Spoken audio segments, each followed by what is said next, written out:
Hey everyone, before we get into this next episode of the Falconry Chronicles podcast, I want to acknowledge some supporters of the podcast, the first of which being Seth Roy from North Mountain Goshawks. And for those of you that are still in the market for a new North American Finnish or Russian parent-reared goshawk for next season, don't wait too much longer to get on the list. Birds are starting to pair up, and before too long, your time will run out to be able to have that new hunting partner for the next upcoming season. So don't hesitate. Hit Seth up at North Mountain Goshawks on Facebook, or fill out the form on northmountaingoshawks.com, or even email them at ostringer3@gmail.com and get on that list so you don't miss out on your new hunting partner for next season. Tell them we sent you.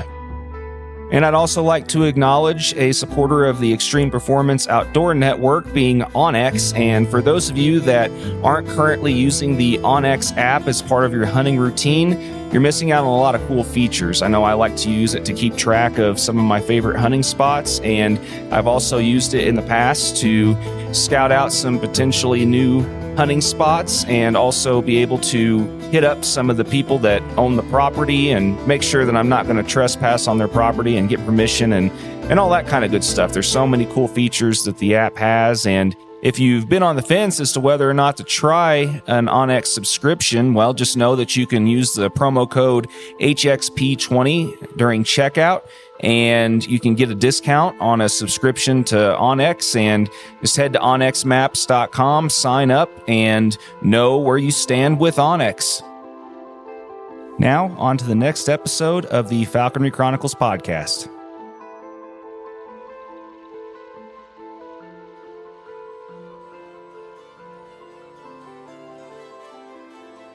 She's still straight up and above these ponds, but so high that you couldn't see her with a good pair of Swarovskis, you know. And so we thought, let's drive over there and see what's attracting her attention. As we drove up towards the pond, about 50 of these ducks got up and they started swirling round. Well, immediately we could hear the reports off the GPS that she was on her way down. You know, it started at something like 2,800 metres. Is that right? No, sorry. Yes. Like a kilometre high or more, and on her way down, and then 2,200 metres, 1,850 metres, and this is going on in real time like this, and we're looking up and these ducks are flying around in the sky, and then they broke off and away they went over that side, and we've got a 360 view of this, you know, big sky country. We're out of the car now watching, and I said to my friends, watch the ducks, she's coming after these ducks.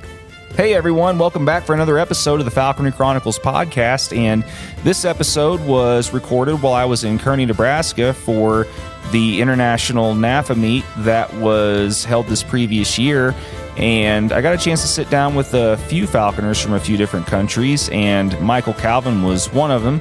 He currently resides in Australia, and we got a chance to talk about a lot of different things, and one of those things in particular was kind of the current state of falconry in Australia, and got a chance to clear up a few things and clarify a few things with him on all of that stuff. And just going to go ahead and turn things over to this conversation with Michael Calvin and let you all hear what we discussed. So here we go.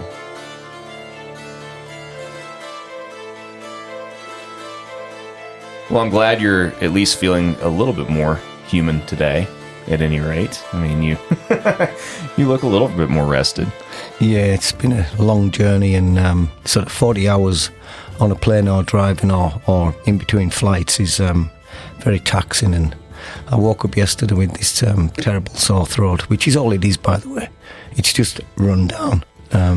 So excuse my voice, but this is as good as we're going to get. So yeah, we'll just go with it. Yeah, no, it's fine. You know, I'd rather have you with a little bit of a scratchy throat than not at all. You know what I mean? Here in person, at any rate. So, no, I appreciate you going ahead and powering through anyway, and you know, helping me make this happen. You know, I think that this is going to be another episode that people are going to listen to probably and learn something else. You know what I mean? So I'm glad that we could at least, you know, power through and try and make it happen. So absolutely, yeah.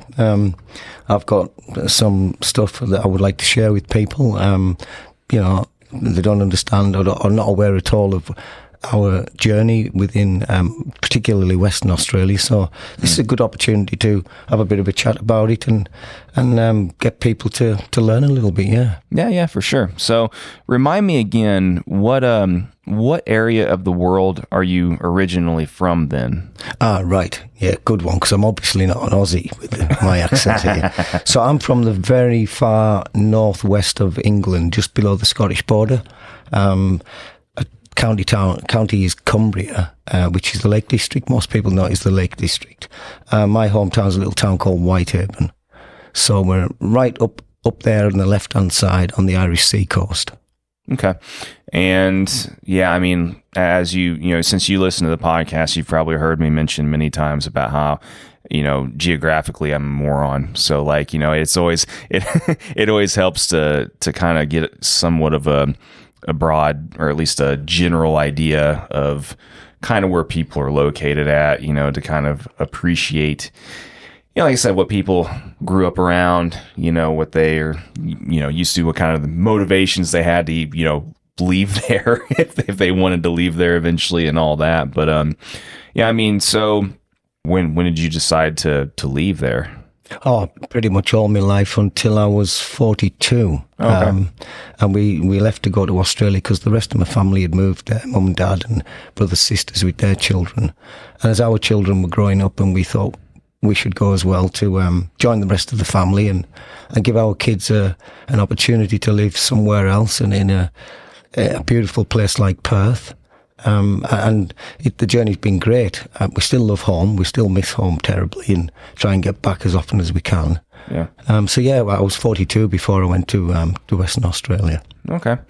Well, and what kind of stuff were you into much of anything, or did you already kind of have like an established career or anything like that before you decided to make your move, or? Oh, so that was a bit of a chance because, my background is in the nuclear industry. I was 25 years a radiological surveyor doing monitoring, sort of measuring and control of radioactivity in the nuclear industry, civil nuclear industry. So there's none of that in Australia. But we went there with the idea to set up our own business in green waste recycling, which was there's still good opportunities to do that there. And so, yeah, we did that, and it's worked out quite well for us. I'm still doing it now and coming close to, I'm semi-retired. I don't work all that many hours. So it's done all right, yeah. It's a big switch, a big change, but it's worked out all right, yeah. Yeah, that's not something that I hear very, very often, for what people do for a living and all that. But, I mean, so whenever you were kind of growing up, or, I mean, was there anything in particular like that inspired you to like want to, take that kind of career path whenever you were growing up or anything, or? No, not really. Neither of them, to be honest. I didn't particularly want to do anything or become anything professionally when I was a kid. I just wanted to get out of school and go playing in the woods and down the beach and down the river and all of that. And so when I got to sort of leaving school age, I just went in the army for 2 or 3 years because I didn't think of anything else really. And then came out of there and was lucky enough to get picked up on a new team that was starting up at the power station doing the radiological protection.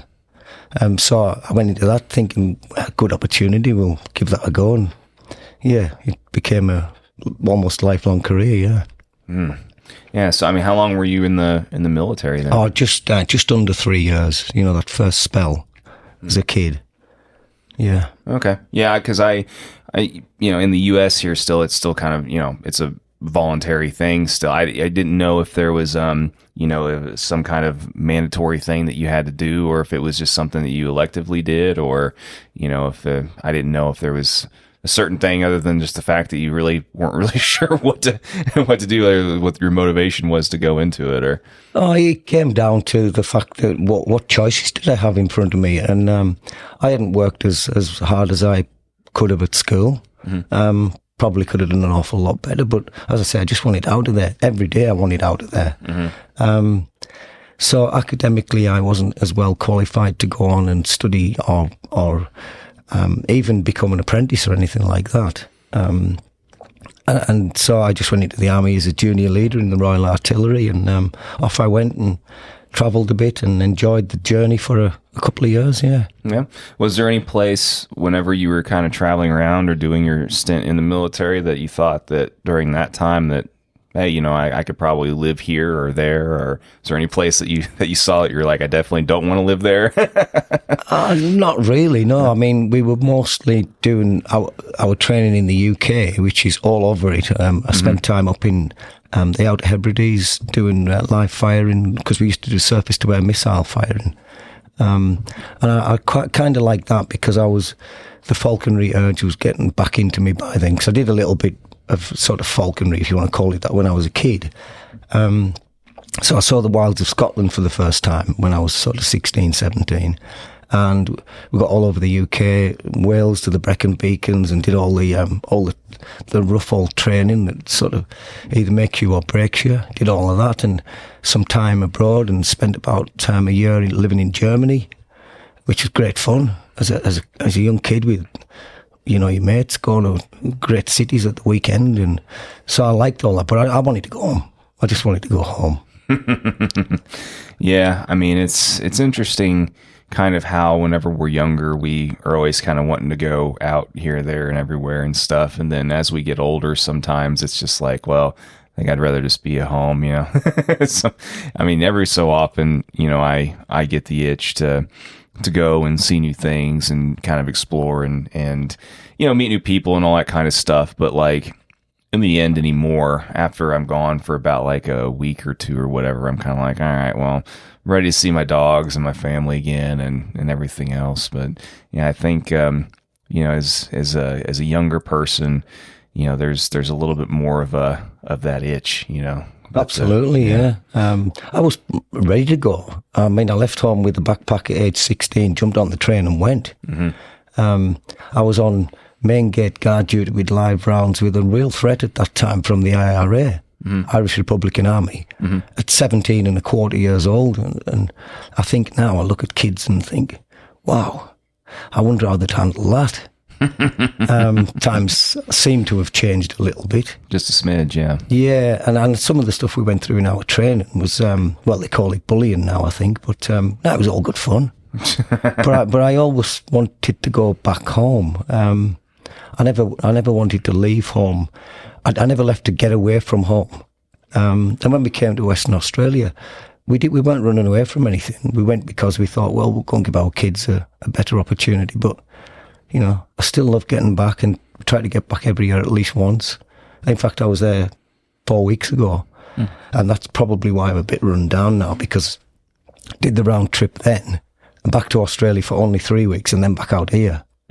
So, and I've been here 3 or 4 days, and I'm already thinking I want to go home, but this time, of course, home to my wife. Yeah. But we'll get over it and we'll toughen up and enjoy the rest of the meet here. And then we've got a few days to travel up to northern Nebraska, and then across into Wyoming and perhaps Idaho and back down to Colorado, and meeting falconers all the way. So looking forward to that. Yeah. But I'm still a bit of a homeboy. Yeah, there's a lot to be said for being able to branch out and see how things are for a lot of other people, and getting a chance to kind of meet people along the way that you normally wouldn't have ever met because of a lot of this stuff. I mean, it's a big motivation for me as to why I continue to do the things that I do, you know, but yeah, I mean, it's at the end though, I totally understand the getting run down part. It's especially whenever you know, I mean, as you well know, because it's part of the reason why you're a little under the weather yesterday. I mean, falconers especially too, they like to drink and stay up late, and they like to talk a lot, and yeah, it's a little run down sometimes. Oh, you've hit the nail right on the head there. Everything you said describes the situation I'm in right now, you know. it's fantastic to be surrounded in every direction you look with falconers from different countries and different cultures and different outlooks and different characters, and it's great to get in amongst it. And in amongst all of that, of course, I'm recognising old friends and making new ones all the time. That's why one of the reasons that falconry is such a wonderful culture and something that's very, very dear to my heart. Yeah. And that's part of the reason. Yeah, for sure. However, it does... it can sometimes catch up with you, of course, when you especially get with the Irish boys and start having a whiskey or two. And yeah, or in your case, gin, right? Yeah. We finished a bottle of gin the other night, and yeah, that wasn't so good, but never mind. It was enjoyable at the time. Yeah, at the time. Yeah, you know, sometimes it's not so good whenever you have to pay for it, and you regret it a little bit the next day. But yeah, I don't know. Like for me, the hangovers especially come a lot quicker and easier these days, you know, and it doesn't take much anymore. No, and it gets worse as you get older, unfortunately, pretty much just like everything else. Yeah, I'm already starting to have to every so often make the occasional sacrifice of, okay, well, you know what?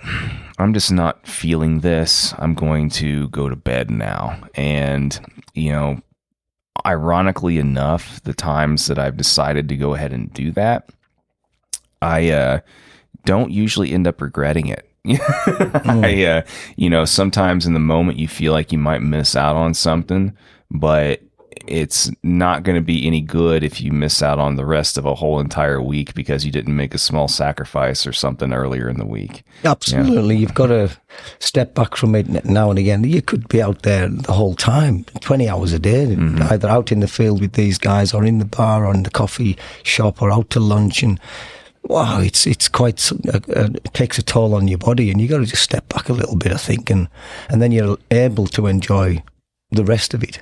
But it definitely gets a bit harder as you get older. Yeah. And especially after, you know, at the end of a 40-hour journey to get here.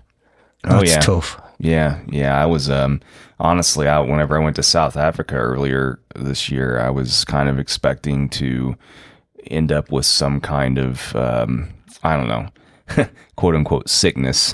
You know, it's just because I knew that was the longest travel I'd ever done. I mean, that was like an 8.5-hour flight on top of like a 10 or so hour like layover on top of another like 12-hour flight just to get there. And I was just like, by the time that I got there, I just remembered I don't think my body knew any remotely at all what time, day, year it was or anything. And luckily I powered through. But yeah, we each have our own, you know, trials and tribulations, right? You know, absolutely. That's just one of the prices of living in such a remote place as Perth for me.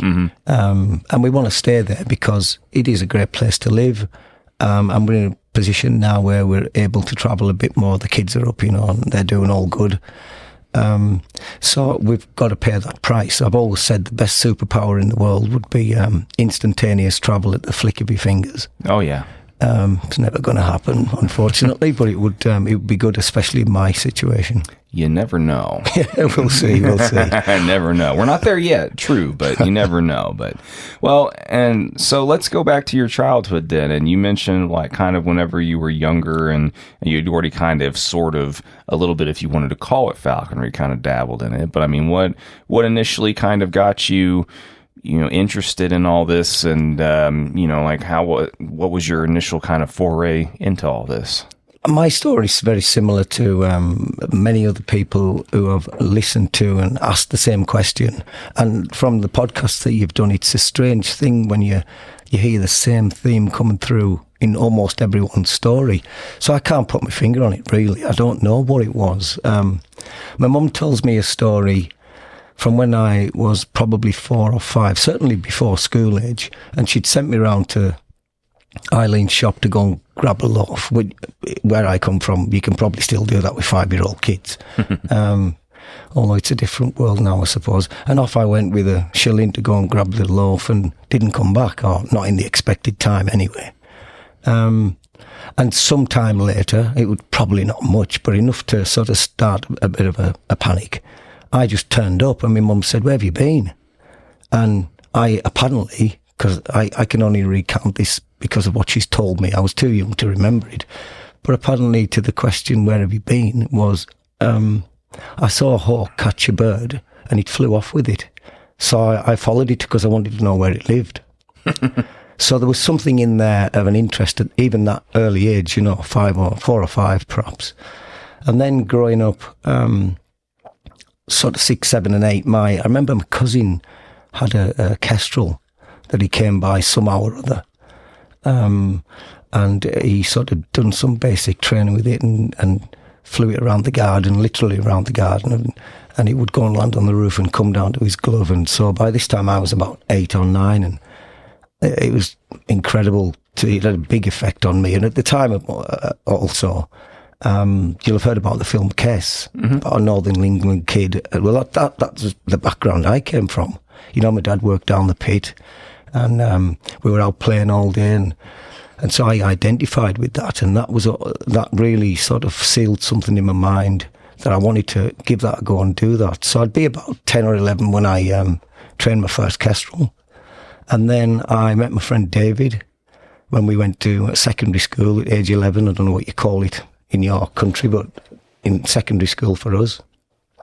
And he had the same interests, and he lived in a little village just out of town. And so we would spend our summer holidays somehow or other coming across a kestrel and training them and flying them for a while, and I suppose hacking them back, unintentionally hacking them back to the wild, because we would inevitably lose them. And then it'd be some years later when I first got a sparrowhawk, and that became my first hunting hawk. And I remember catching my first blackbird with it. And I remember being out there, and I'd read Jack Mavrogodato's book, A Hawk for the Bush, page to page a dozen times in preparation for training this sparrowhawk. And when it eventually caught its first blackbird, I remember thinking, what do I do now? And I was within 100 metres of my house, literally, because I used to fly out the back fields. And I thought, I'll run back and read, what do I do now? Anyways, I didn't, of course, and I made into the hawk very, very carefully. And she was no problem, as it turned out. And I picked her up with this blackbird and fed her up and took her home, and I was a falconer. And that would be, when would that be? At least 45 years ago, anyway. So my journey continues on now. I cannot get away from it. I've tried, and it just keeps coming back. And yeah, you tried, huh? I've tried because, look, I think we've all been through some trials and tribulations with regard to the amount of dedication something like this takes. And we tend to, or many of us anyway, tend to sort of let other things, we don't prioritise them as well as we should. Relationships, work, all sorts of things. And I, unfortunately and regrettably, was guilty of those things. And I wasn't there at times when I should have been, when my kids were born and things like that. I was there, but next day I was off out with my falcon and coming back at 3 o'clock, and my wife's in hospital being moved from one ward to another, and I look back on that and think, what were you doing? But the drive and the urge to go and do that, it was just incredible at that time. It was what we like to think, some of us, a bit of a golden age of lowland game hawking in England when we were flying partridges primarily. And some of the hawking we had back then in the early 90s, right through the 90s in fact, was next level. And we still chat about it now because the partridge numbers have dropped off, and there's still 2 or 3 people in England doing that sort of level of game hawking with tiercels. But there was 15, 20 of us back then, and we used to get together for weekends or even longer. And the urge to get up and get away from my work and any other obligation that I might have had was huge. And how I kept my life together in one piece, and my career and my marriage to my wife, I look back and go, wow, you got lucky there to keep it in one piece, you know what I mean? Yeah. Yeah, we, this, and I know you've probably heard us discuss this very thing, many times over now here on the podcast, but it really is, I think that there's special consideration in whatever afterlife you believe in for for family members who have to put up with falconers? Oh, it's tough for them at times, really, really tough. And we know that many falconers doesn't work out so well for them. Mm-hmm. Fortunately for me, certainly, I consider myself very lucky to that my wife sort of somehow stuck with me, and we got through that and come out the other end. And now I'm much more considerate, and in fact, not even much more. That's a bad description. Much more considerate. My falconry comes second now, because I've got my wife and growing up family, and we're going to be grandparents soon, and those things now very firmly take first place. You know, first to 10th place, and falconry is down the way. And I'm glad about that, because I still enjoy falconry around the world, and our version of it in Australia. So it's interesting, all of that sort of stuff, how people get through it or don't, unfortunately, in some cases.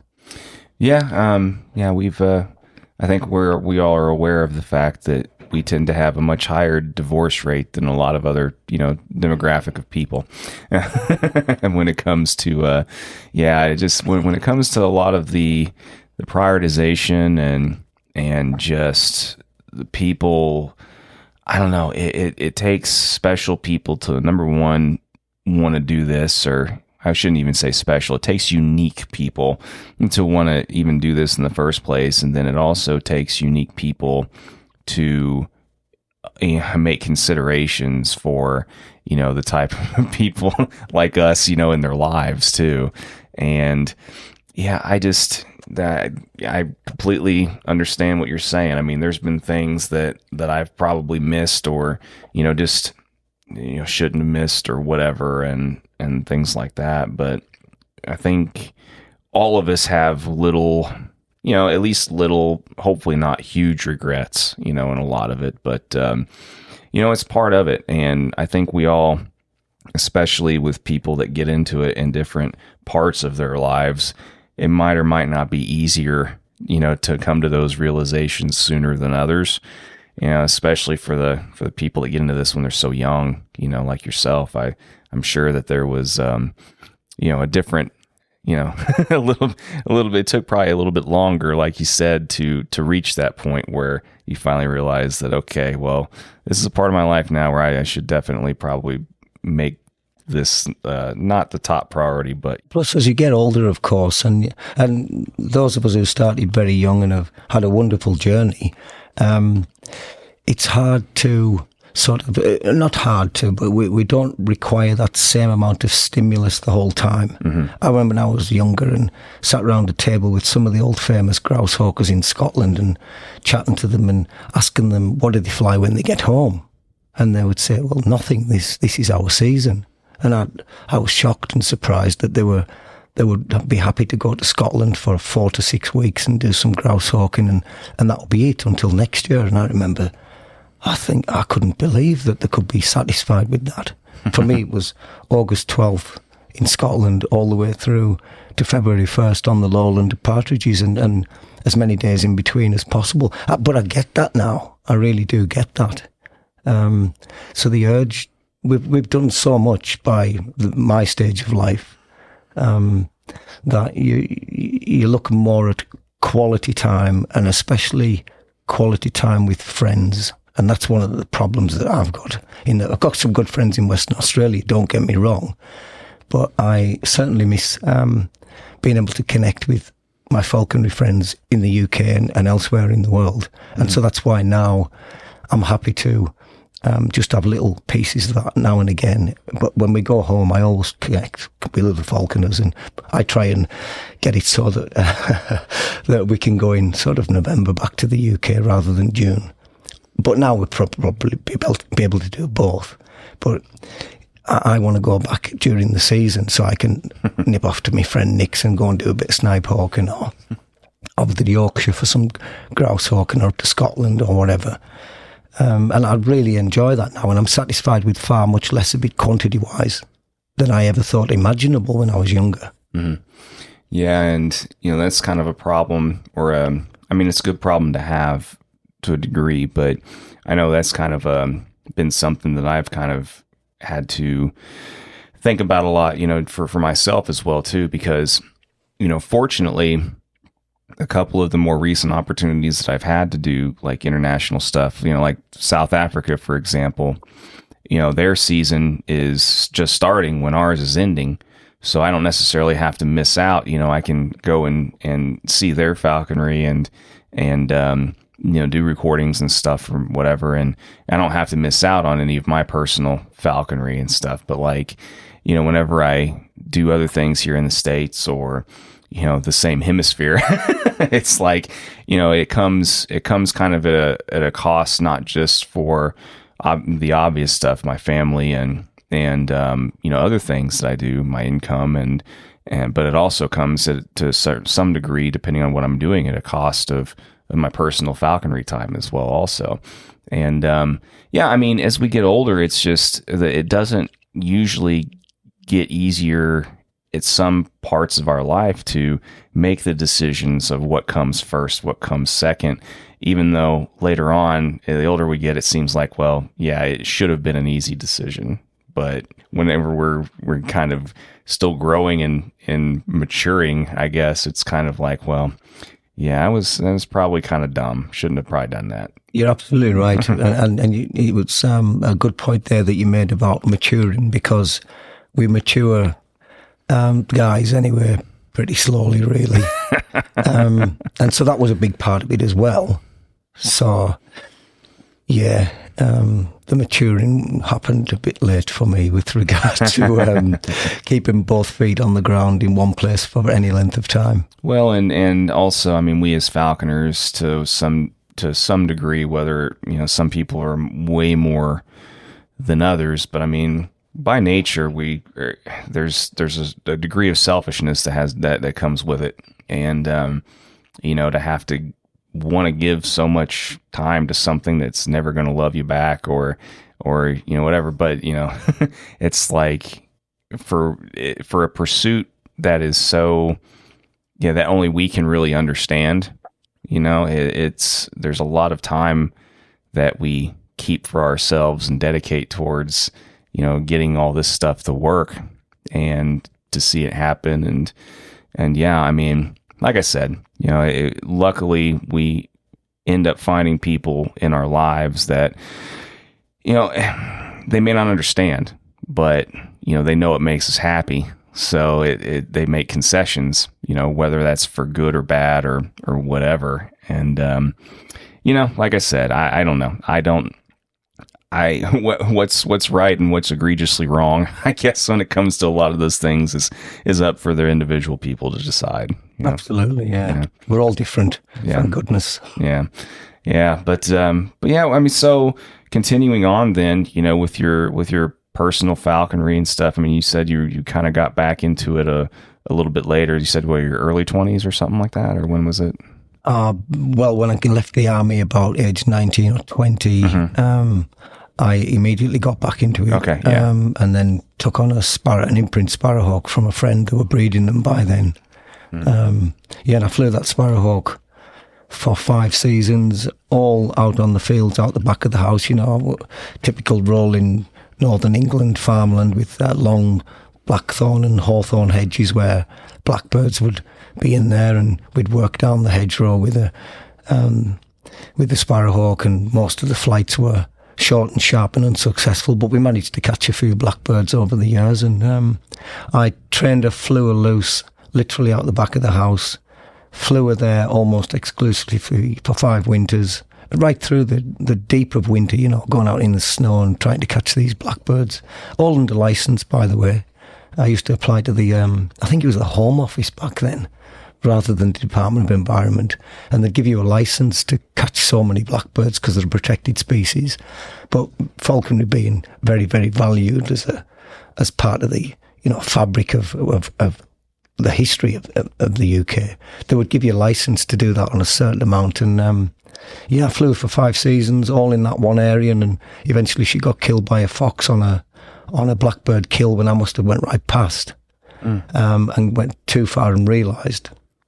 And on the way back, a fox jumped out on the other side of the big thick hedge in the bottom there, and I found her dead with the blackbird. So that was, and then I buried her under a rock, literally 10 metres out the back of the garden. So it was a great journey over a good few years, and I learnt an awful lot. You know, maybe caught about 30 or 40 blackbirds over the whole journey.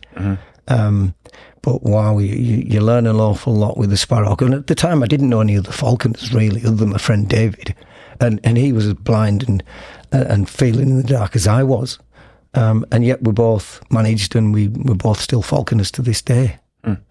Yeah, and so then, like, over the next 20-ish years, then that you were still in the UK. I mean, did you mainly stick with short wings then, or did you kind of branch into falcons at all? Or I didn't stay with short wings at all, really. I flew a goshawk after that. And actually had a season or two with a harrisawk. We used to go catching rabbits, which was great fun on the fells in Cumbria. But very early on, certainly by the late 80s, the bug for peregrine falcons was coming. And I remember seeing one on a block. There's a big falcon breeder in the UK, but he used to live in my county not far away, and I bought my first little merlin from him when he used to breed out of his mum's backyard, and now they've got this massive breeding complex in Yorkshire. But when I went to pick the merlin up, he had a female peregrine on a block, and it was the first one I'd seen close up, and I remember thinking, wow, just the way it stood and the way it looked, and from that moment on I thought, that's what I want to do. I want to fly these peregrines, and I want to sort of read up about it, and got the old Falcon Gentle video with Stephen Frank and Roger Upton, Jeffrey. I don't think Jeffrey was in it actually, but anyways, and I thought, wow, that's incredible, flying peregrines at grouse over English pointers on the Scottish heather. And I want to do that. That's what I want to do. And for a kid from a northern mining town with 10 pence in his back pocket, that was always going to be a tough one. So not only did that pursuit over the next, I diversified after 10 or 15 years because I had to, because it's so expensive and time consuming, but it was going to be a tough ask to do that, without, you'd got to have financial resources and time off work and all of that. But I did what I could, and I managed to, I was very lucky in that I had a friend called Peter Kirk, who unfortunately passed away a few years ago. And Peter could see my enthusiasm. I was already flying a little tearsel by then. And he invited me for a day partridge hawking up in Scotland. And my tearsel flew pretty nicely, apparently. I just thought that's how they all flew. He did a sort of 300 or 400 foot pitch and weighed it on nicely. And we managed to flush these partridges and come down in a nice vertical stoop and killed one. And Peter was... I thought it was fantastic, and he could see my enthusiasm and my drive to want to do this. And he very kindly, he worked for the forestry company, and so they had access to small grouse moors around the borders of Scotland. And he got me a lease that lasted for 8 years on a small moor. But there was enough grouse for me and my tearsel and my little pointer, and we flew that for 8 seasons, pretty much on my own, really. But the urge by then was to go further north, going to Caithness and Sutherland, which is way up the top there in the flow country, where I'd read so much about, with those old giants of falconry at the time. And that's what I wanted to do, and I just pushed it and eventually found myself in Sutherland. This would be sort of mid to late 90s by now, and very fortunate to meet Stephen Frank. And I spent quite a bit of time hawking with him. In fact, I think from about 1995 right through until about 2003, I spent most of the last week of the season with him. Because he used to say, you should come up later in the season, no one comes up. And I said, oh, I will, And we used to scratch around for different moors or out the back of Birkin where he had himself, and I would get invites onto places where I'd rented early in the season. And we would somehow make it work and fly falcons right up to December the 10th. And oftentimes we'd come home with 2 or 3 grouse on December 10th as well, which people who are listening and grouse hawkers know that's quite something. It's the middle of winter, and the grouse are obviously a natural prey for peregrines, but it's certainly not easy. But anyways, we did it, and Yeah, so that's where I ended up with it, really. But with my realisation that my kids are growing and I've got to keep this job going and I need to pull back from this a little bit. And so I sort of moved on to stuff I could do more local. So I explored the possibilities of partridge hawking locally and then duck hawking. So I had a few years at each, actually. And was pretty successful at it, really. I always managed to catch a few. And I was duck hawking for perhaps the last 5 or 6 seasons before I went off to Australia. So yeah, right from when I was a kid all the way through, I had this falconry journey that was very enjoyable, and I somehow made it successful with, I don't know how, because it's damned hard to do all of that type of falconry, you know, especially some kid on a very average job, comparatively speaking, and with other obligations financially as well. And that put a strain on, of course, and that's why I had to pull it back. But still managed to fly ducks and partridges locally, yeah. Mm-hmm. Well, and I think you probably answered your own question, though. I mean, the reason why you're probably able to make it work was probably just simply because you wanted it to work, you know? Like it's, you know, it may seem like an obvious or kind of a cut and dry answer, but I think we as human beings, generally speaking, I think people underestimate, like, even if it's difficult, or even if sometimes the path is longer than we'd like, if generally speaking, if people are persistent and they stick with something long enough and they really do their best to make something work, you know, and apply themselves to it, more often than not, eventually people usually are successful and make things happen if they really want to. And I think the biggest thing that is the hinderer of people not being able to accomplish the things that they want is because they really don't want it as bad as they thought. And it sounds like you wanted it pretty bad, you know? Oh, pretty bad, yeah. So, everyone who knows me knows that. And, you know, I was pretty obsessed with it. I would think nothing of, when I was doing a lot of partridge hawking, although I'd do locally partridge hawking, which was still a couple of hours out of my day. But I'd think nothing of ringing a friend in Yorkshire or Lincolnshire and making a 2 or 3 hour each way trip for one flight, which is madness when you think about it, really. Most people wouldn't even contemplate doing such a thing for 10 or 15 minutes in the air, if that. Yeah. But that's what I was prepared to do, because I'm a bit of a perfectionist in that if I set out to do something, I only ever set out to do things that I think are achievable, and which we'll probably get onto with the Australia situation. Mm-hmm. But once I set myself up to do that, I'll give it everything I've got. Yeah. Yeah, and you know, like I said, that's what usually separates the successful people from the not so successful people. And yes, sometimes there are things that just do not work out for us, but if you really, really want it to work, you know, there's usually, you know, when there's a will, there's a way. And you know, either, you know, I mean, that's a big reason why there's people that literally move just for their falconry and stuff. And, you know, they, if they see what they want is 3 or 4 hours away, then there's some people that are willing just to pick up and move right to where, so then, you know, their 3 to 4 hour commute for that 15-minute flight becomes a 20-minute commute for their 15, you know, I mean, but not everybody's able to do that. It's really up to people whether or not they want to see them be successful or not. You know what I mean? So, I mean, it sounds like you did what you needed to do. Yeah, absolutely. I've always thought, and quite a few people have said this, and certainly my wife has always said it, that if I had put even half as much energy, dedication, work, commitment to succeed into my career, we'd be in a mansion by now. Yeah. But I didn't. That wasn't my ambition, or rather, I wasn't driven by that. I was just driven to do falconry, and so I looked to get on rather than go the management chain at work, which had plenty of opportunities to do. I wanted to do the shift work in silent hours, so I could be available during the day, especially in winter when the clocks go back and you've got a short amount of time. If you're doing day shift, then that just doesn't fit with what I wanted to do. So I would sacrifice career opportunities, the whole career, even now in Australia, I only work like about 64 to 65 hours a month. And that's largely because it facilitates me being able to get away at weekends down to my cabin out at a little town called York, and go fly the falcons through the winter months. You need to be able to, you can't be bogged down with 70-hour-a-week job and still do that thing. And so I was never driven to work 70 hours. I was never driven to go to school for 20 hours a week. I wanted to be out. Yeah.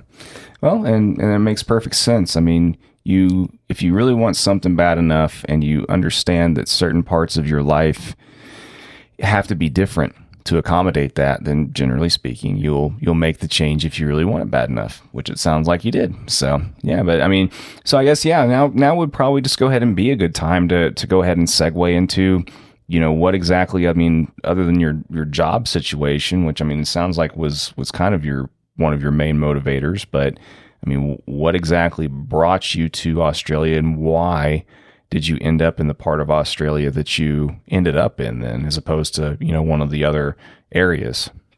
Oh, that's an easy one. So my family started to migrate there from the early 90s. My sister and her husband and 2 little kids went first. And a few years later, or a couple of years later, perhaps, my brother and his wife and their 2 very young children went. So now my mum and dad, all of the grandchildren are living in Australia. Because me and I didn't get married until much later, and my other sister, although she had a little boy, she was there, still living with mum and dad. So anyways, it was my mum and dad who decided, well, they wanted to be where the balance of the family was, and they wanted me to go, of course, but I said, you are kidding me, I'm not leaving this. And I meant my falconry. I'll come and visit you. See you later. And off they went. I think my mum thought I'd follow within 6 months, but I didn't. But we'd go out and visit them once a year or something, but I had no wish to go to Australia, or anywhere else for that matter, because I was still very, very driven by my falconry pursuits, and that was which way I just wanted to keep going. But of course, down the track, I got married to my wife, Andrea, and then children come along, and little Tom was born, and a couple of years later, Livy. And once they're getting to sort of, I think they were about 7 and 3 or 4, when we had a moment of realisation one evening where we had a chat about it, at my wife's instigation, about let's go to Australia because we've got this opportunity on the basis that I'm the last remaining member of my family not living there, so you just get given a visa pretty much. But if we got married, I think this is the first time we talked about it was before we were even married, so we weren't married, didn't have any children, and so I had to. We said, let's go and get the visa at least. So we put our wedding off for a year, because if I'd got married, then I was no longer part of, classed it for migration purposes, I was no longer part of my own family. I was part of mine and Andrea's new family, and that visa opportunity would have disappeared. So we actually put our wedding off for a year while I went over and got my visa, got it stamped, and then came back again. And the idea was just to sit on it and let it go for 5 years and see where we're at then. But we decided to give it a go and go over there, purely just because once our kids come along, it was no longer about me and my falconry. And Andrea she'd had enough. She'd had enough of it. And she just felt that she had to get me out and away from falconry, or our marriage was gone. I hate to even think about it, never mind talk about it now, but never mind. That was that's how it was, really. That's how it was. So we went there and started the new journey over there. But of course, it wasn't long until I realised there were peregrine falcons in Western Australia, and I had to find a way to fly one. And so the whole journey began again, and I ended up deeper into it, certainly not with regard to the falconry aspect, but certainly with regard to the work I had to do around that, and getting other people involved with a view to getting some support with a little group and trying to make opportunities for them. What I took on then was greater than even all of my falconry commitments back home. I didn't realise it at the time, but that's what it grew into. Yeah. Yeah, I mean, sometimes we kind of fall into these narratives, you know what I mean, and find these Well, I mean, every so often we fall into these like little, tasks or kind of missions for ourselves, and it's a kind of a separate calling in a way. I don't want to make it sound too cliche or whatever, but sometimes you just don't know that there's an alternate purpose for you until you just stumble into it. So I get it. It's and it's one of those things where you realize at some point that somebody has to do something, about certain things, and if not you, then somebody. But sometimes you find that for whatever reason, at least you feel like you're a person that is a good fit for whatever task that sometimes pops up that you didn't even know that was important, or seemed like it would be important. But I guess this is a good time also then to talk about, I think there's a kind of for everybody that's not in Australia, there's a limited knowledge of how things work when it pertains to falconry in Australia.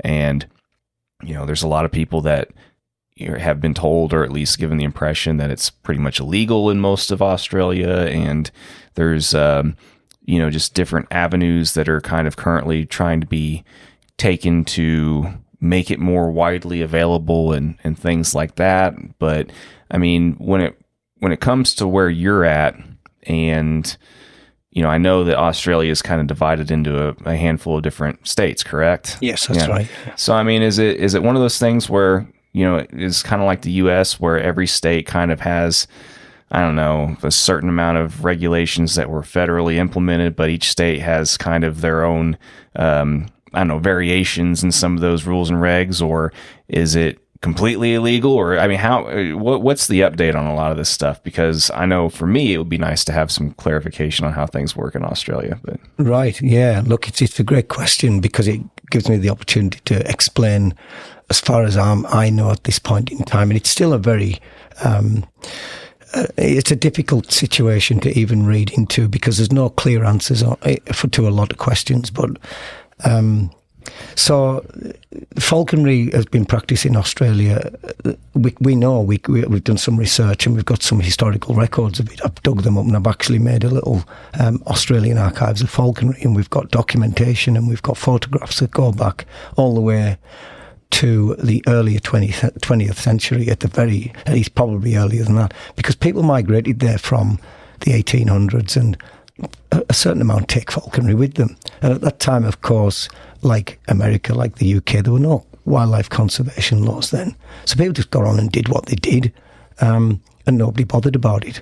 And of course, with wildlife conservation laws, the introduction of them probably in that period globally during the 50s and 60s perhaps, where falconry was done in greater numbers, and it had a much clearer and extensive history, such as in the UK. They were at the forefront of it, and allowances were made to allow falconry to continue despite these new, fairly restrictive laws. And in America, it was, I don't know much about the situation there, because I do understand, though, that it was sort of a state-by-state job. But in Australia, it's like you said before, you touched on this, you said somebody's got to do something. Well, somebody just didn't, pretty much. They just didn't. Mm-hmm. And those people who were falconers back in the day had to either transition through that by quietly going on about, carrying on what they were doing at the risk of prosecution and perhaps whatever else that comes as a result of that, or they had to get out of it. And of course, people lose the urge over years, and people pass away, and it was pretty much dying out by the time I got there. But there wasn't any legal falconry per se, not as a recreational hobby or sport, which is a word I don't like using, but most people will identify with that. So there was no legal framework for falconry. But when I looked at the laws, it was very interesting, because I couldn't work out what made falconry illegal. And I was told, well, you can't have a raptor without a licence. I thought, does that make driving a car illegal? Because you can't drive a car without a licence. The very fact that you need a licence and there's a mechanism to get a licence means that it's actually legal. You've just got to apply and convince someone to give you the licence. Well, nobody had ever done that. And so, look, I had some choices. Once I found out as much information as I could, one of the first things I realised was Australia-wide just can't do this. I can't take on this job.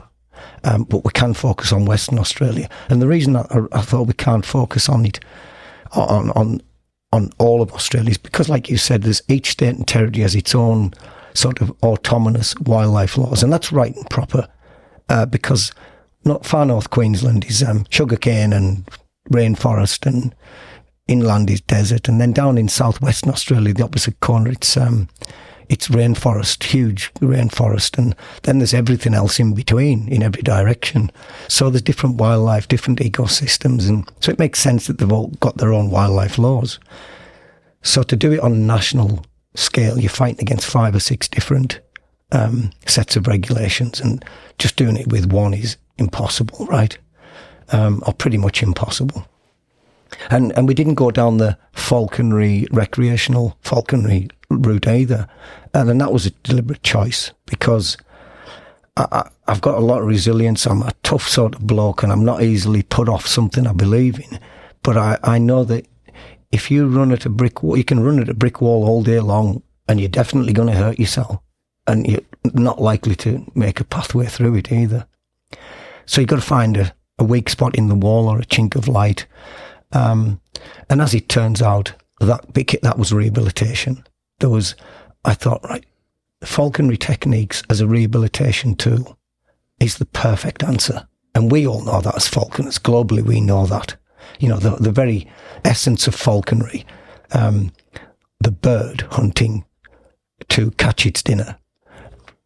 And I say that specifically and deliberately, the bird catching, hunting, because is it us that's hunting, or is it the bird? Can you command the bird to hunt? Well, if you could, falconry would be pretty damned easy, eh? So I'm not sure if it's even us that's hunting. I think it's just us engaging in that phenomenal part of what is a very natural interaction between predator and prey that fascinates us so much. But certainly a perfect rehabilitation tool, where it's appropriate in the circumstances for that particular bird.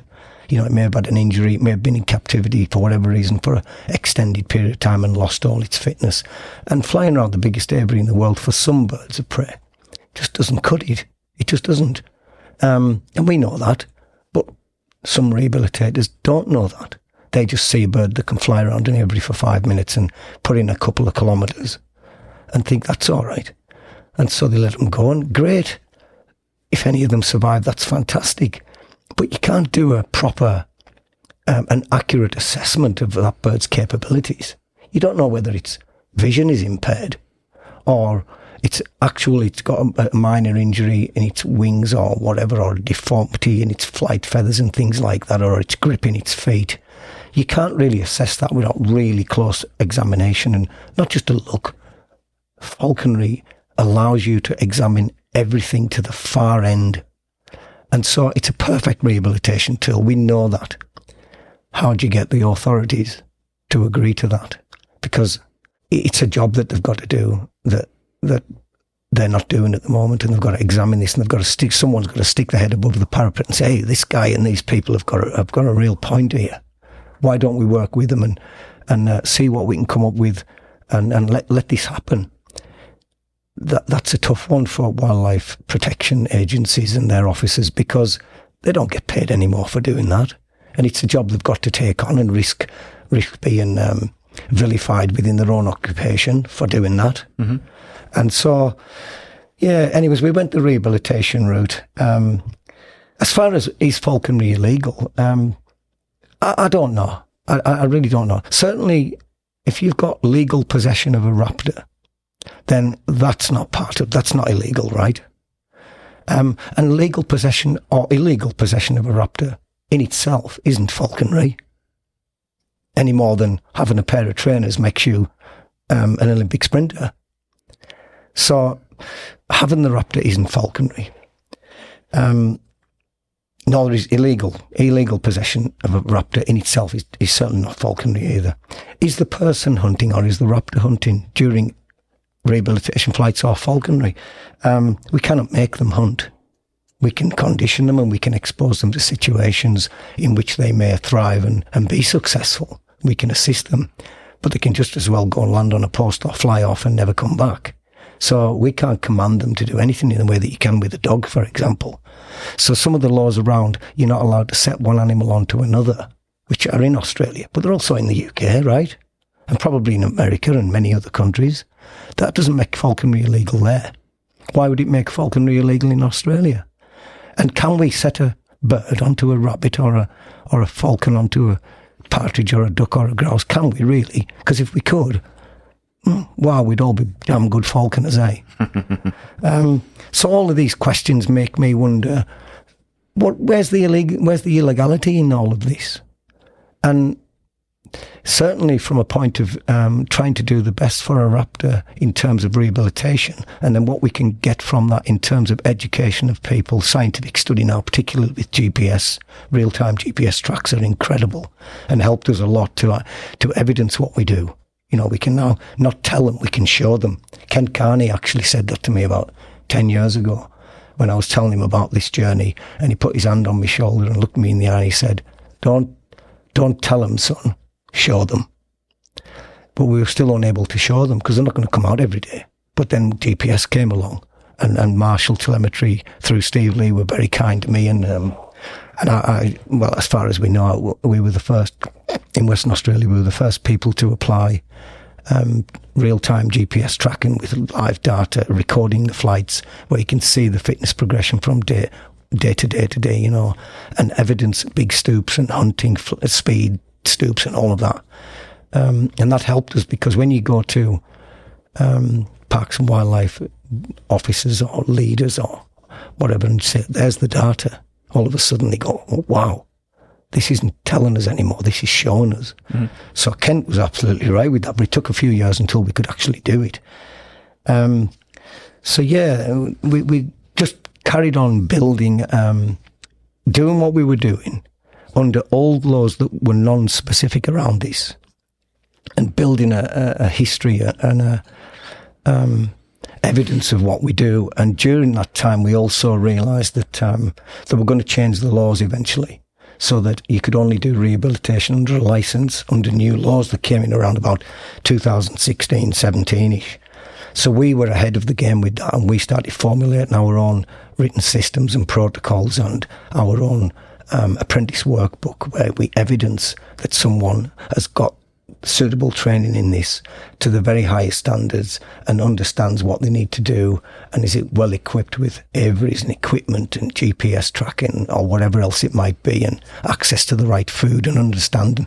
So we've got a system where we took from SAFA and some from NAFA actually, and mishmashed them together to make our own apprentice workbook. We did that ahead of time. We have things like policy statements where we talk about the use of telemetry, mounting telemetry on birds, why it's justified, how you should do it, how best to do it. You know, and we describe backpack and leg mounting and tail mounting and neck mounting even, and the pros and cons of each and why it's appropriate for rehabilitation as well as flying any raptor. So we've got all these written systems. There's many more. There's understanding the dangers of imprinting, mal-imprinting, I like to call it, these raptors that have to go back to the wild. Because that's one of the things that people will throw at you, right? Oh, you're just imprinting them. Well, no, we're not. We're not. People don't understand the process of imprinting. Those who would criticise us, they don't understand there's a certain window for it. And we have measures in place, or systems in place rather, to avoid imprinting any birds that are taken into care during that critical development stage. I mean, we don't get many in at that age, to be honest. And if we do, we tend to put them on a hack board at Gina's place and hack them out. And she's done that successfully with a brood of peregrines and brown goshawks over the last few years, and it's fantastic work. So we got all of these systems up and running ahead of time and started presenting them and saying, look, we've got all this stuff ready for this new law coming in. And when the new laws came in, we duly applied for one of these rehabilitation licenses. We were careful, I should say, to put within our written systems wording that would support what we do. So I'll give you an example of that. Is that we want to do our falconry and contribute but contribute with it. And so what is falconry? So falconry is, according to the accepted definition, it's hunting a bird of prey on its wild quarry in its natural habitat. So we came up with our own definition of falconry for the purposes of our group, and we changed that definition. Now, that doesn't mean we're changing any definition of falconry around the world, but we had to come up with a definition that made what we do, it would work within these laws. And as far as the crux of it, if we have a raptor that has to learn to hunt or has been in captivity for so long that it would be best if it got back to hunting again before you release it, we came up with, as where rehabilitation is concerned, a statement somewhere along the lines of, and I'm reading from a paper here, where it's likely to improve the outcome in terms of survival of the raptor after release, allowing the raptor its liberty over extended periods if it's required in the circumstances. So exposing it to hunting opportunities until such a time as its hunting ability can be evidence, as consistent with survival for that species in the wild environment. It's a long way of saying falconry, right? But how can you argue with that goal with regard to allowing the bird to hunt? No one can reasonably argue with that. No, and when you present a lot of data to a government entity and you plead your case in a intelligent way, and present, these types of facts and stuff, it may take a while sometimes for those things to be acknowledged and everything. But the point is, whenever you present all these things to, these people and stuff, they pretty much, you're putting them in a position to where they have to at least consider and, give some time, effort, and thought into basically giving you an answer as to whether or not you can or cannot do something. But you're at least forcing them almost into a position where they have to at least acknowledge that you exist and you're trying to, get this to whatever degree they're, I don't know, these different things put into place or these measures or whatever. So, I mean, everything, has to start somewhere. And it looks like like you said, you've taken some pretty good measures into implementing a pretty decent plan into, what you're trying to accomplish anyway. So absolutely. And it's taken a long time, because we did an awful lot of work prior to the new law coming out. And then when we applied for the license, that's been pretty much the thick end of, since we put the license application in and they came to see this stuff in detail and looked at some of our facilities, and we asked them to consider our license application on the basis of our written systems and protocols as well. And within that was some of this written stuff, which sort of said, this is what we're going to do. This is what we're doing. This is what we've always done. This is a right and proper and reasonable thing to do in the care and management of these birds. If you're going to have rehabilitation, then our methods are as good as any other out there. They're not the be-all and end-all, and many raptors don't require to be flown and hunted. I would say that I would say many do, actually, but you've got to acknowledge that there's other people doing rehab in a very different way, and their contribution is just as important to them, certainly, and they will definitely have some success doing that. But at the same time, that shouldn't rule out one particular way of doing rehab that clearly works. So that's been the battle all the way. And the opposition hasn't come from, to my knowledge, hasn't come from Parks and Wildlife. They've sort of taken on board everything we've said and been very gracious about it, and have allowed pretty much everything. When we get this license, we've got it now actually, but we haven't shared it with the falconry world because we're still sort of in negotiations about one or two of the conditions which restrict and limit our opportunity with regard to reporting beforehand where we're going, for example. Well, we can't do that. We just reasonably can't. It's too fluid to do that. So we were wrangling over that one. But at the same time, there's certainly no time limit on rehabilitation projects, because in some states it's 6 months. Well, you might get a peregrine in or whatever with smashed feathers, and 6 months is just to get it molted. So that was unreasonable. Any was to drop that, that's fine. And we don't want to stretch that out too far beyond what's reasonable, because we've got to be seen to be doing the right thing, and we're happy to be prepared to do that transparently and accountably. They've also allowed us to use GPS and telemetry and to evidence our work, whereas formerly you'd have to apply for a license to do that, each individual person, and that would have to go past a conservation panel. And that's just all hard work, too hard for people, too hard.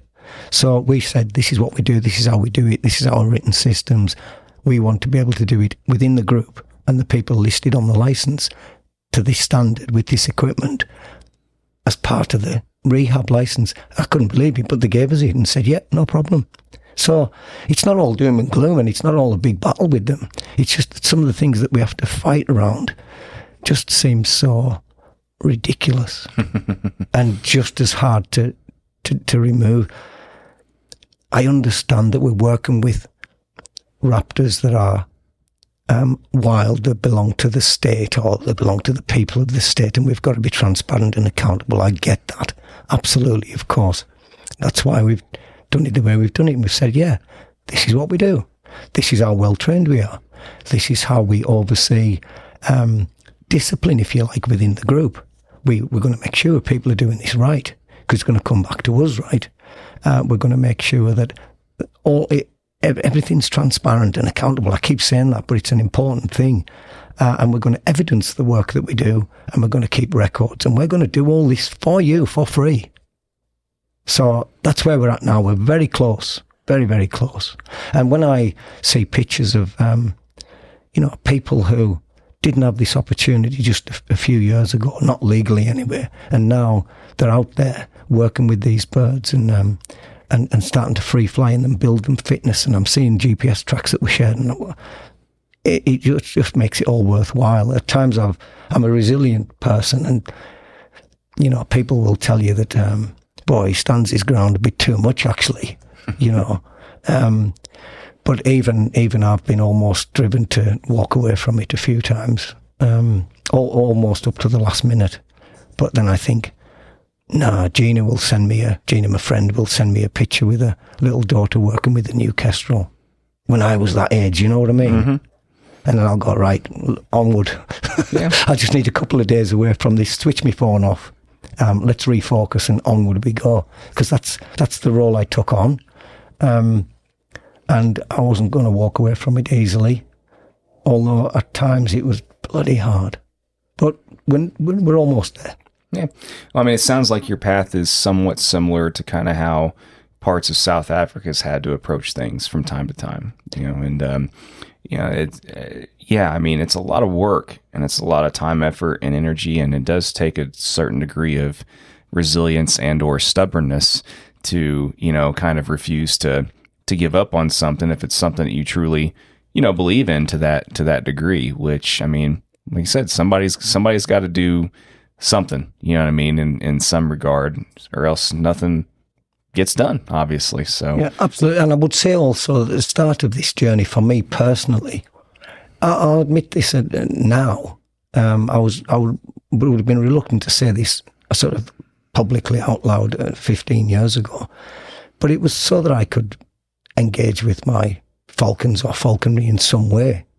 And if that meant giving back in this way with regard to a little organisation with these standards and contributing to conservation through rehabilitation and education, scientific study, then so be it. And that became a bit of a realisation, actually, because now I see this as, from a falconry point of view, almost a perfect model.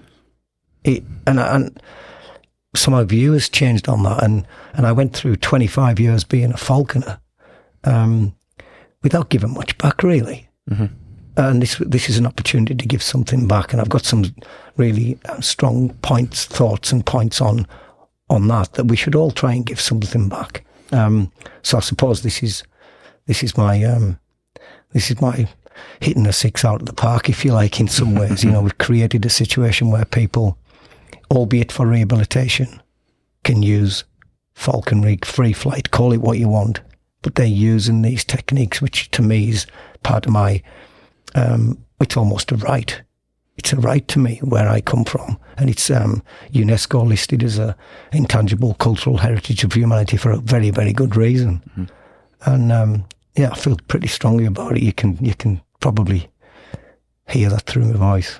I'm assuming then that part of the expectations that you have for yourself and, you know, giving back in some way and contributing something is probably, I mean, part of what, I mean, it sounds like your expectations are, or your hopes for what ideally makes someone a complete or a good falconer too, right? I mean, it sounds to me like you have an idea in your mind on, you know, what you would ideally like, you know, each falconer, like to see each falconer do and kind of approach their outlook on things rather than just only worrying about how they conduct themselves personally and, you know, just going and catching game with their own hawk and then calling it a day, you know? So, you know, I mean, what other things would you like to see falconers, you know, do to kind of, in your mind at least, kind of make the world a better place for us and what we do? I mean, I feel like you've kind of probably got an idea in your head of what that is. So I certainly have, and that has become more crystal clear as time has gone on. But it didn't enter my head until 15 or so years ago. I was like everyone else. I took it for granted, and I had all these opportunities that you still got to work hard for. But I think, first of all, what is great falconry? What makes a great falconer? And it's something that interests me, and I think about it and I chat about it to people. So I suppose it depends on how you measure great. Enjoyment is a very good measure of success. So as long as you're enjoying it without doing anything that's not so good for other people to see or hear about, as long as you're enjoying what you're doing, then that's a great measure of success, right? I think that what falconers have got to do, not they don't have to, but it would be a good thing for them to do, is to think outside the box in how they're managing and training their raptor. And I mean it specifically in the training and management of the raptor, because I believe they can do pretty much in all cases an awful lot more than we think, and an awful lot more than we can assist them with. We just need to allow them to do more, and to do that, you got to think outside the box. And all of the instructional stuff out there is fantastic, but on a personal level, you can really think about what motivates that falcon. And most of all, you've got to try and get into the bird's head, I think.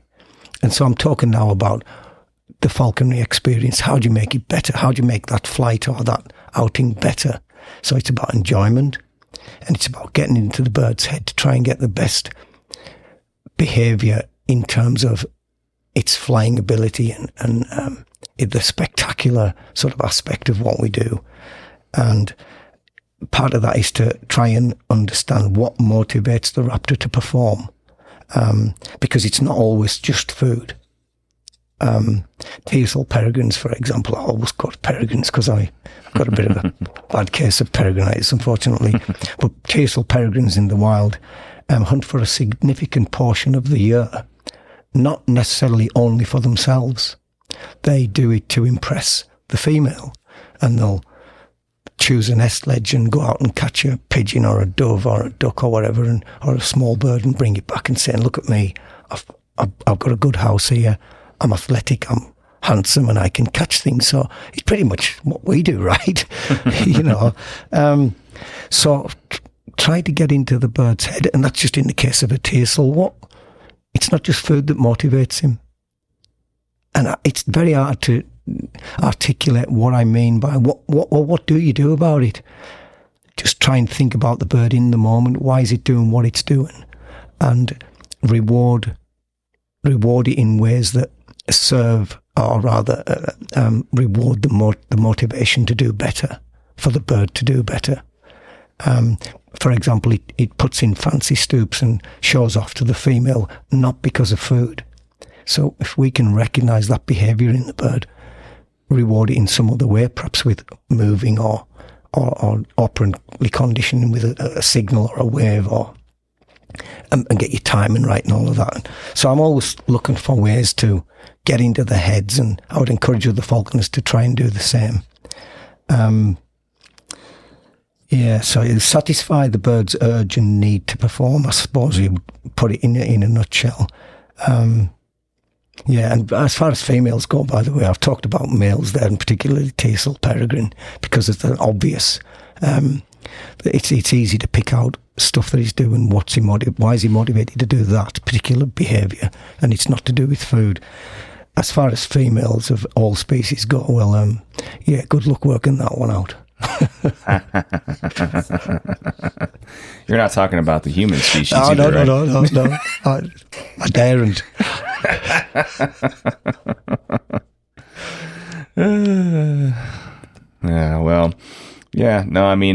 I think that those are some good points. But I mean, is there anything else, by the way, that you have to add to that, or is that to that particularly? No, not really. Just try and get into the bird's head. Is he in a nutshell? Mm-hmm. And what is motivating to do that behaviour? I suppose another easy example of what not to do, perhaps, but along those same lines is I've heard people saying that when in the case of a game hawk, where they wanted to go high, wide and handsome and be positioned in a certain way to take advantage of a flush to make a beautiful vertical stoop or whatever it might be that they're looking for. And if it's lollygagging around over there somewhere, there's a reason for that. And usually it's because you've done something wrong. And yet people are very quick to say, I'm going to flush this grouse to teach it a lesson. And I don't know whether they're really having a good think about that. Which lesson are you teaching it? And is that lesson in your head as you understand it? And is that going to be picked up by the falcon or the teasel in exactly the same way? Two totally different thought processes. So that's one that I would use as an example of getting to its head. So when you do that and you flush a grouse wide to teach it a lesson, maybe you taught him to go do that tomorrow because it worked, right? He got a flush. And that, in that moment, is all that falcon sees and acts upon that. It's still a reward. The fact that it tail chased it for half a mile, didn't catch it and came back, and perhaps still got fed for coming back. So, let's do that then. Instead of achieving the goal of what you really wanted to do, mm-hmm. You're still rewarding the behaviour that you don't want to see because you think you're teaching it a lesson. Oh, that's interesting, eh? That's what I mean about getting to the bird's head. Yeah. Have a think about it. And it may well be appropriate to do that. And some of I flew hybrids for about a 12-year spell, 2 or 3 hybrids, and had some great falconry with them. And you pretty much get away with murder with them, in my opinion. You can make all the mistakes in the world and they'll still go up nice and high and very faithful and honest. And if I had one season left in falconry and I had to start from scratch, it would be a male Joe peregrine. So you, again, get into its head. Don't apply that to a female peregrine. Don't apply that same thought patterns because she'll kick you right in the butt. Fair enough. Well, I think this is probably a good time to go ahead and get a couple good stories from you, or at least one particularly good one that comes to your mind as far as some of your most memorable moments. And I guess we can kind of come close to wrapping this up, but I definitely got to get that at least one story from you. So, I've been doing this an awful long time, and I could tell you 100, of course, and people who know me they'll tell you I can talk for England. One guy recently said to me, which I thought was really funny, gee, you could talk underwater. Anyhow, so look, I've been witness to some remarkable falconry, both with friends' falcons and hawks and my own. And I'm not going to particularly single out any of them, really. But I can say that there's been some great falconry that blow you away, and if you weren't there, you wouldn't believe it anyway, really. So I suppose the best flights and the best days out of those, for me, those shared with others with that similar passion regardless. And if during those outings, sharing this wonderful culture that you have with friends, if that includes them appreciating what your falcon did that day and you appreciating what theirs did, and then and perhaps once or twice over the whole journey, them saying, wow, that's the best flight I've ever seen. You know, that's quite special. And so, yeah, I'll tell you about one flight because it encompasses both of the spheres of not spheres, but both halves of my falconry life up to now, in that it's still a falconry flight, but it was applied to rehabilitation, and it was with some friends in Western Australia. And we were flying a female peregrine very loosely, letting her go, watching what she did on the GPS or by eye. And after half an hour, she's way, way up in the heavens on a thermal, you know, for several thousand feet up, perhaps a kilometre high or more. And we noticed that she was hanging over what appeared to be, because we're looking over Google Maps, as people understand, and there were some ponds on the floor, like dams. And we thought, I wonder if she's seen some ducks. Look, she's been out for an hour already, and she's not making any attempt to come back to us. Let's drive over there. So we can't see the falcon, but we can see the flight track on the phone. And we've driven sort of 2 or 3 kilometres across these 2 or 3 big paddocks, gone through this gate, and she's still straight up and above these ponds, but so high that you couldn't see her with a good pair of Swarovskis, you know. And so we thought, let's drive over there and see what's attracting her attention. As we drove up towards the pond, about 50 of these ducks got up, and they started swirling round. Well, immediately we could hear the reports off the GPS that she was on her way down, like a kilometre high or more, and on her way down. And then we're looking up, and these ducks are flying around in the sky, and then they broke off, and away they went over that side. And we've got a 360 view of this, you know, big sky country. We're out of the car now watching. And I said to my friends, watch the ducks, she's coming after these ducks. And then we not only saw the final approach, we saw the last sort of, I'll put it into feet, perhaps 1,000 to 1,200 feet of the stoop as well, because we could hear it coming as well. And she came down in this stoop from what originally was perhaps a kilometre high, and she's now in view and going like a rocket with the noise, you know, the tearing paper. And she came straight into this flock of ducks and bound to one about maybe 100 feet up in the air and sailed down to the ground. We just looked at each other and went, holy cow. And we got in the car and drove off with it. And there she was with a wood duck, I think it was. And so that falcon was clearly, you know, competent by now and capable of doing something that in falconry flight terms was extraordinary. And she went back to the wild very shortly after, so tick that box as well. And that flight describes not only a great falconry flight, but falconry as applied to rehabilitation and the conservation value of it as well, and the enjoyment that we got out of it, the bonding that we got out of it, something that none of us will ever forget. It ticked every single box. So, yeah, we want that to continue. Why shouldn't it? No, I mean, without those kind of experiences, I mean, what would be the point really in, you know, the appeal in all of this? I mean, without all these different factors, there's a reason why we put ourselves through all the things that we put ourselves through when it comes to falconry in general, and why we like it so much. And I know for me, without being able to check as many of those boxes as possible, it wouldn't be near as appealing, you know, to stay in. And, you know, I mean, I think it's great that you've been able to at least get on the track and are coming so close to being able to achieve the goals that you set for yourself, and you know, kind of trying to solidify, you know, falconry's place in at least Western Australia anyway. And, you know, I commend you for that. I mean, like I said, everybody finds out whether or not they feel that there's an endeavor, you know, that's worthwhile for them to take on. And hey, you know, I mean, kudos to you for discovering that was it for you and continuing on with it, and not making any not making any exceptions for it, you know, and you know, standing your ground. So, but yeah, like I said, I mean, I do want to get, you know, the final piece of advice from you. I mean, you've already talked about and said some pretty important things, I think, in this, but I mean, is there any other piece of advice that you would like to kind of leave to current and future generations of falconers that you can think of? I mean, like I said, you've already given, some good stuff, but this is your chance to end on the final note here, and then we can call this good. Yeah, absolutely.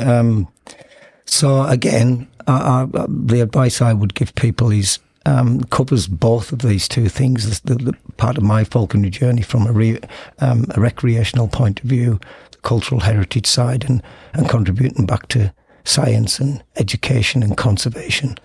And so as far as just pure falconry goes, and this is the basic advice that I think we all would give to anyone, and if this is just one part of this, but find someone that does the type of falconry that you aspire to and that in your situation you can reasonably achieve. And then with respect and with gratitude and all of that towards that person, suck as much out of them as you can. And only go to other people for advice if your goals change or your circumstances change. Or when you've perfected it, and that will be probably never. I was getting ready to say, that's never going to happen. Yeah. Another piece of advice I'd always give to people, because I found myself in this situation as well, is don't ever take what you've got for granted. We think that it's set in stone. They're not going to pull the rug from under us. And for that reason, people are very blasé, if you understand that word, sure. about don't ever take it for granted. The rug could be pulled from under you. So that's one. And in that way, leading on from that, I suppose, by not taking it for granted, do something to give something back. And that can be anything as little as volunteering for a role within your club, and a tiny little role, or a big one if you want. You can go all the way from volunteering to become one of the attendants at the weathering yard for a day or two, all the way up to, something like the likes of Ralph Rogers has done all of these 50 years, or anything in between. But do something, give something back. Look for ways to give back, however small or large, is what I'm trying to say, I suppose.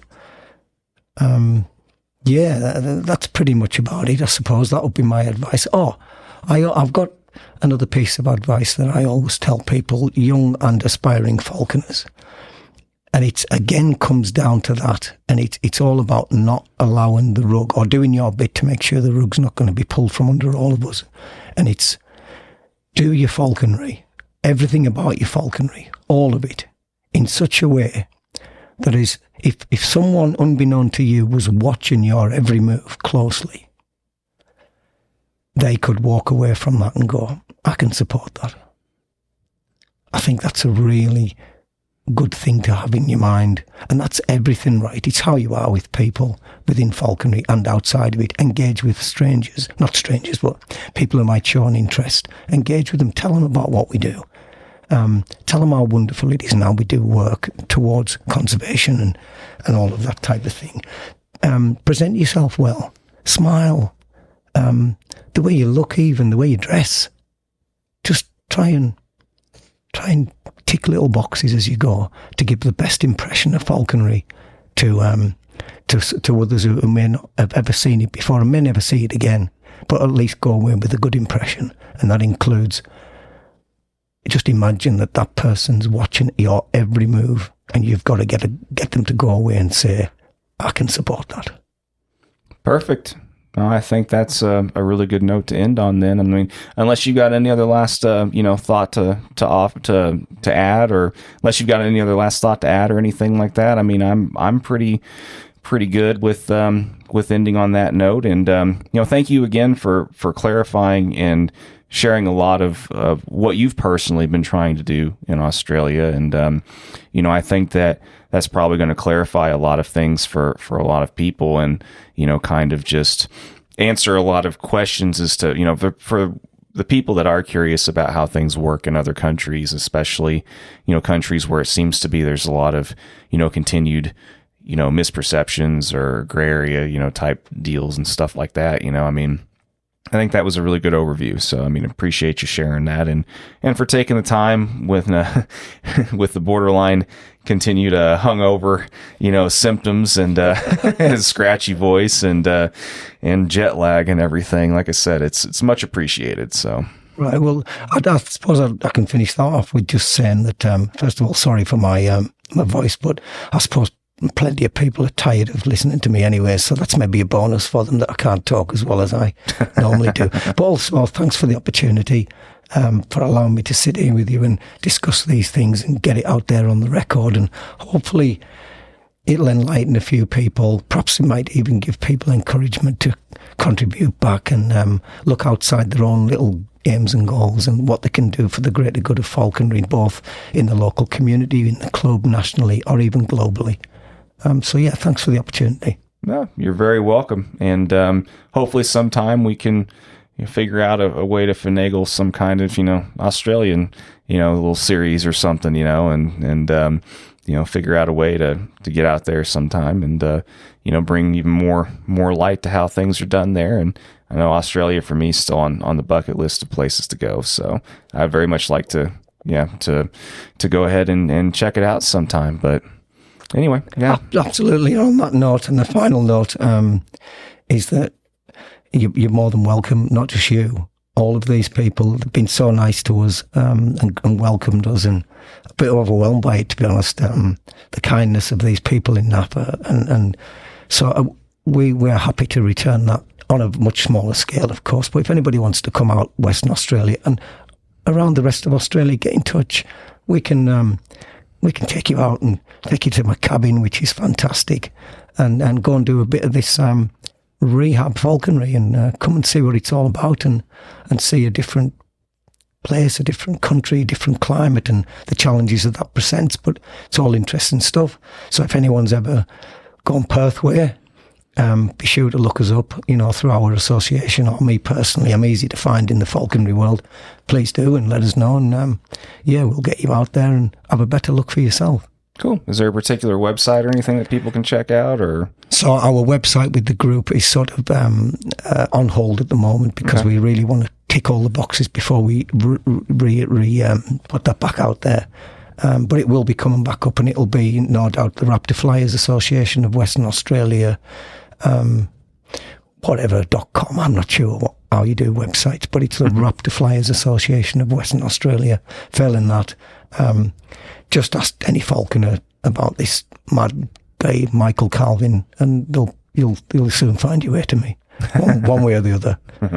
All right, sounds good. Well, like I said, thank you again, and I guess it's time to see what else is going to transpire for the evening here. I know I'm empty. My cup's empty here, so I need to get me another drink. And, we'll talk some more. And, like I said, worst case scenario, I'll see you again soon, hopefully. Maybe we can do this again sometime. Absolutely. Thanks again. All right. Really appreciate it. All right. Appreciate you. Thank you.